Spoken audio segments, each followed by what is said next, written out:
श्री सच्चिदानंद सद्गुरु साईनाथ महाराज की जय।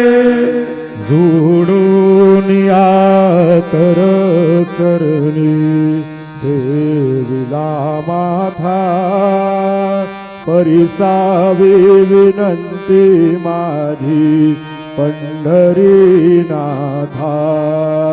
असो नसो भाव आलो तुझी आठाया, कृपा दृष्टी पाही मजकडे सद्गुरु राया।